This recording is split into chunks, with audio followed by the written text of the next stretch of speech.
पती पत्नीच्या नात्यामध्ये विश्वासाला खूप महत्त्व असते, पण जेव्हा याच नात्यात संशयाची ठिणगी पडते तेव्हा हसता खेळता संसार उद्ध्वस्त व्हायला वेळ लागत नाही. आजकाल अनेक घरांमध्ये जोडीदारावर विनाकारण संशय घेणे किंवा त्याच्या भूतकाळावरून सतत टोमणे मारणे ही नाती तुटण्याची सर्वात मोठी कारणं बनली आहेत.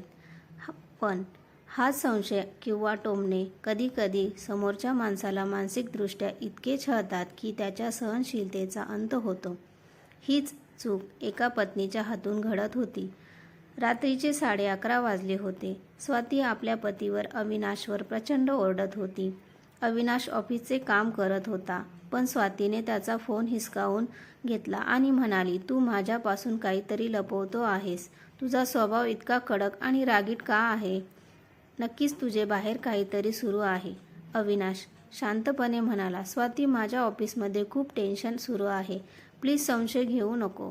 पण स्वातीने रागाने त्याच्यावर ओरडणे चालूच ठेवले आणि त्याच्या चारित्र्यावर संशय घेतला. अविनाशने डोक्याला हात लावला आणि तो हताश होऊन खाली बसला. तेवढ्यात घरात आलेली अविनाशची आई पुढे आली. तिने स्वातीचा हात धरला आणि अतिशय गंभीर आवाजात म्हणाली, "स्वाती, थांब. आज तू तुझ्या नवऱ्याच्या स्वभावावर आणि त्याच्या प्रामाणिकपणावर इतका संशय घेत आहेस ना, पण तुला माहीत आहे का? जगातील सर्वात क्रूर हुकुमशहा ॲडॉल्फ हिटलर याच्या आयुष्यातही एका स्त्रीच्या संशयामुळे आणि चुकीमुळे काय घडले होते? हिटलरच्या त्या कौटुंबिक छळाचे आणि विनाशाचे भयानक सत्य ऐकलंय का कधी?" स्वाती आश्चर्याने आईकडे पाहू लागली. आईने तिला बसवले आणि पुढे सांगू लागली, "स्वाती, ज्या हिटलरने लाखो निष्पाप लोकांची कत्तल केली, ज्याच्या नावाने संपूर्ण जग थरथर कापायचं, त्याच्या आयुष्यात एक स्त्री होती. तिचे नाव होते इव्हा ब्राऊन. हिटलरवर तिच्यावर जीवापाड प्रेम करायचा, पण त्याचा स्वभाव खूप कडक, संशयी आणि शिस्तीचा होता. लहानपणी हिटलरच्या वडिलांनी त्याचा अमानुष छळ केला होता, त्यामुळे तो कोणावरही लवकर विश्वास ठेवत नव्हता. इव्हा ब्राऊनने हिटलरच्या या रागीट स्वभावाला समजून घेण्याऐवजी त्याच्यावर सतत संशय घेण्यास सुरुवात केली. ती त्याच्या प्रत्येक गोष्टीवर पाळत ठेवायची, त्याच्या निष्ठावंत अधिकाऱ्यांवर संशय घ्यायची. हिटलर आधीच युद्धाच्या आणि साम्राज्याच्या टेन्शनमध्ये असायचा. त्यात इव्हाच्या या रोजच्या संशयामुळे आणि मानसिक छळामुळे त्याचे मानसिक संतुलन पूर्णपणे बिघडून गेले." आई पुढे सांगत होती, "इव्हाच्या एका मोठ्या गैरसमजामुळे आणि चुकीमुळे हिटलरला वाटू लागले की त्याचे स्वतःचे लोक आणि त्याची पत्नीही त्याच्याविरुद्ध कट रचत आहे. याच वाढत्या संशयापोटी आणि मानसिक आजारामुळे हिटलरने आपल्या अनेक विश्वासू मित्रांना आणि अधिकाऱ्यांना फाशी दिली.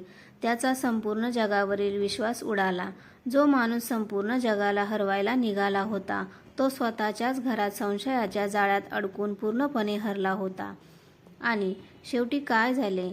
अथांग सैन्य आणि साम्राज्य असूनही हिटलर कधीही सुखाने संसार करू शकला नाही आणि अखेर जेव्हा शत्रूने त्याला चोहोबाजूने घेरले तेव्हा वयाच्या 56व्या वर्षी मृत्यूच्या अवघ्या 40 तास आधी त्याने इव्हा ब्राऊनशी लग्न केले. पण त्या लग्नाचे सुखही त्यांना मिळाले नाही. एका अंधाऱ्या बंकरमध्ये आधी इव्हाने विष प्राशन केले आणि नंतर हिटलरने स्वतःच्या डोक्यात गोळी झाडून अत्यंत वेदनादायक अंत करून घेतला.